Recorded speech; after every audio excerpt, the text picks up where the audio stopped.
Hello everyone, and welcome back to Beyond the 5G Hype, the series where we look beyond the buzzwords and dive straight into what's really happening behind the scenes with 5G. As many of you already know, our sponsor Qualcomm is one of the leading industry players pushing 5G forward, and they'll be sharing their latest insights with us throughout this series. Today, we'll be tackling the topic of Gigabit LTE, discussing the progress made and how we got here, what benefits it brings for carriers and users, and how it plays into the 5G roadmap. With us today to shed some light on the subject are Sherif Hanna. He's Staff Manager of Technical Marketing for Qualcomm's modem products, and Anshel Sag, Associate Analyst at Moor Insights and Strategy. Thank you for joining us, guys. Thanks for having us. Perfect.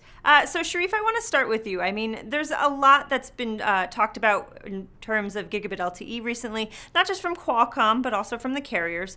So I'm wondering if you can kind of give us an overview here and tell us what Gigabit LTE is. I mean, what goes into making it happen and how far along are we? Sure. Sounds good, man. Thanks again. Thanks for having me. So Gigabit LTE, I think, is kind of the latest iteration of 4G technology. I think, once we say gigabit, a lot of people think we're talking about 5G, but we're not quite yet, although it is related to 5G in many ways, and hopefully we can talk about that later. But yeah, it is the latest incarnation of 4G technology. It's the latest and greatest. I think this movement that you see in the mobile industry began with the announcement of our Snapdragon X16 modem in February of 2016, and since then, once the modem became available, we've seen it come into devices, and of course, with the availability of devices, the network operators then knew it was the right time to start rolling out the networks, and so now we have commercial Gigabit LTE handsets and other mobile broadband devices, as well as Gigabit LTE networks also actively deployed, or operators that are in the process of deploying it. As we speak, and actually it's a couple dozen operators around the world in more than a dozen countries that are actively working on Gigabit LTE right now. So it's very exciting. It's came from just a theory, a vision that we had a few years ago of what we called fiber to the phone, and it's now becoming reality in the hands of consumers. So it's great. Great. So I want to turn things over to Anshel here. Can you kind of chime in from your analyst channels and give us a preview? I mean, how big of a deal is Gigabit LTE? Well, Gigabit LTE is a really big deal, actually. The reason why I think that, and the reason why the market is getting so aggressive as to implementing it, has a lot to do with the fact that Gigabit LTE is a significant improvement over the performance of 4G LTE, and it lays the groundwork for 5G, because a lot of the 5G technologies are going to be based on millimeter wave, and they're going to be dependent on a robust 4G network. And Gigabit LTE is the real robust 4G network that you would want to have as a backup to 5G.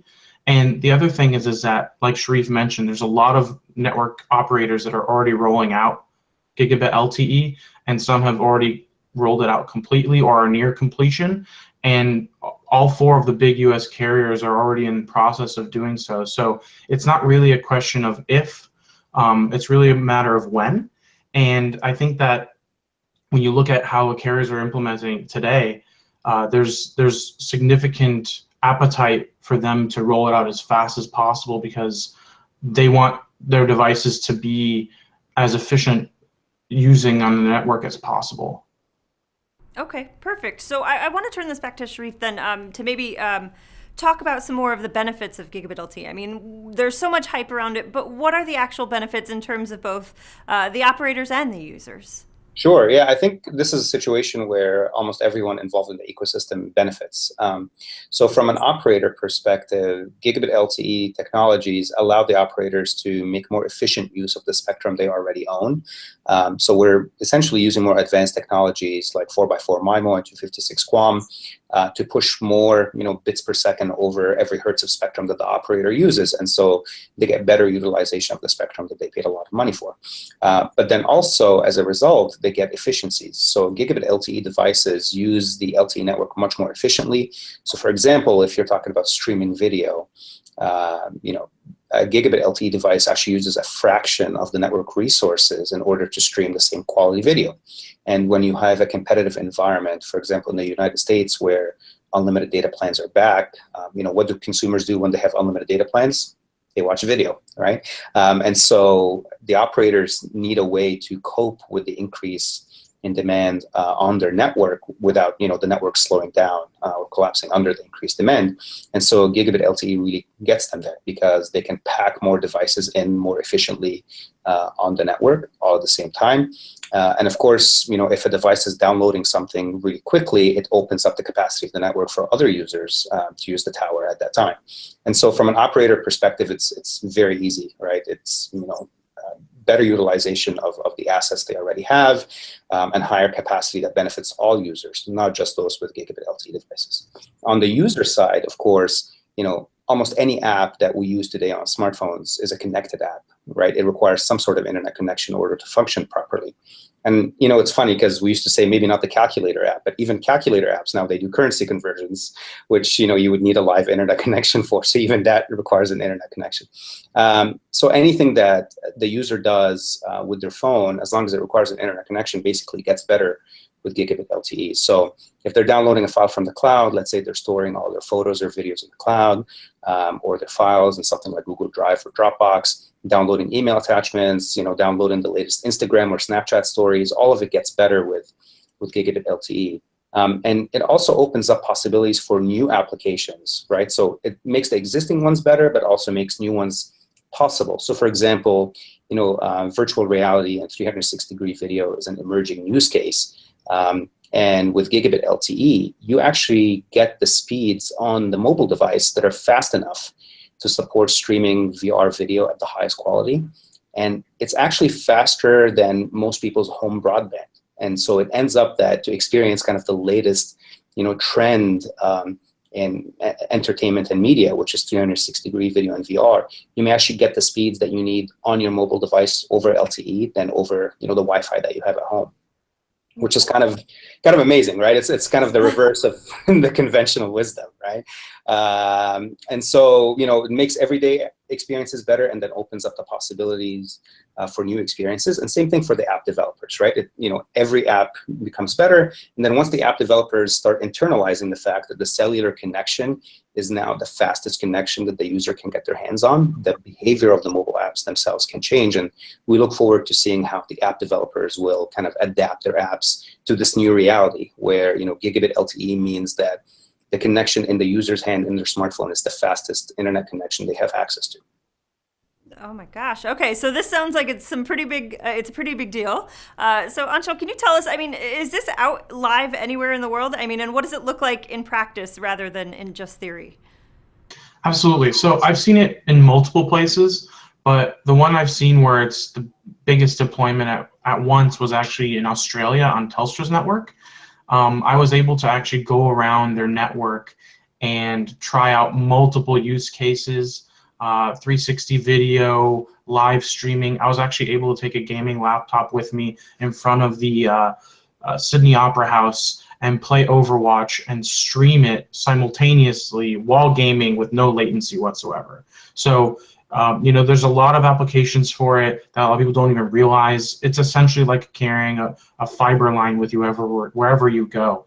I was able to get almost, I think actually over 400 megabits per second download speeds, which is faster than what I have at home on Time Warner. So it's like, I have 350 at home, but I get faster internet on Gigabit LTE in Australia. So, there's a lot of really huge speed improvements that I think a lot of people don't really even realize how they can use yet.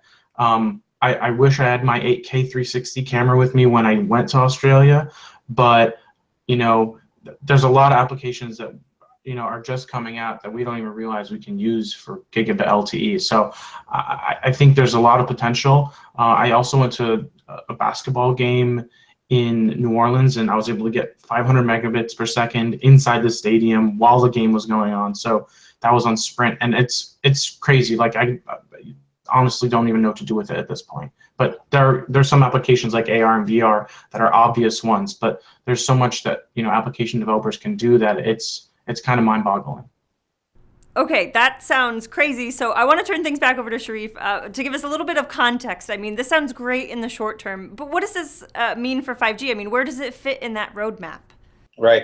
We actually feel very strongly that Gigabit LTE is a stepping stone towards 5G. Right. It's just one of the, if you think about the path to 5G, that this is one of the kind of milestones that we have to pass through to get to 5G. And the reason is really quite simple. If you think back to the days of the transition from 3G to 4G, anytime there's a new generation network coming up, right, the towers don't all pop up, instantaneously across the entire country all at once, right? You have, you start with limited deployments, maybe in the major cities, a few cell towers, et cetera. And so, for example, with 3G, to 4G transition, having a multi-mode device, right? A device that supported both the newer, faster 4G technology and then as well as the latest incarnation of 3G actually made the experience, much more seamless. As a matter of fact, in terms of real-world speeds, I would say that the latter generation of 3G technologies that were in place provided real-world speeds that were on par with the first generation 4G network. So if the user, left 4G coverage and went into 3G coverage, there was kind of a smooth transition in terms of the user experience, and the apps continued their behavior to be the same. We want the same thing to happen with 5G. And so what we're trying to do is we're trying to get the LTE networks upgraded so that they have throughputs in the hundreds of megabits per second in the real world, so that once if the user is in 5G coverage, let's say the 5G network is up and coming in their area, there's a few cell sites that have, let's say, 5G millimeter wave. Well, they will have there's some kind of hotspot coverage basically with millimeter wave. Maybe we'll extend to a dense urban area where you get coverage across the dense urban area. But once the user moves away from that, we want them to fall back on an LTE network that is able to support something that's similar to what the 5G network can support, at least initially. So to the tune of hundreds of megabits per second in the real world. And again, the idea there is to make a smooth transition, right? Because if an app is built with the expectation of 5G performance, you don't want it to crawl to a halt once you're out of 5G coverage, right? And so the upgrades that are happening to the LTE networks with Gigabit LTE, like I said, are all really done in preparation for the deployment of 5G, so that LTE becomes this strong, coverage foundation layer for the nascent 5G networks. Excellent. Well, we will just have to watch and how the networks continue to develop and how gigabit speeds continue to reach the masses. But I think that's all the time we have for today, guys. Thank you so much for joining us to share your insights. We really appreciate them.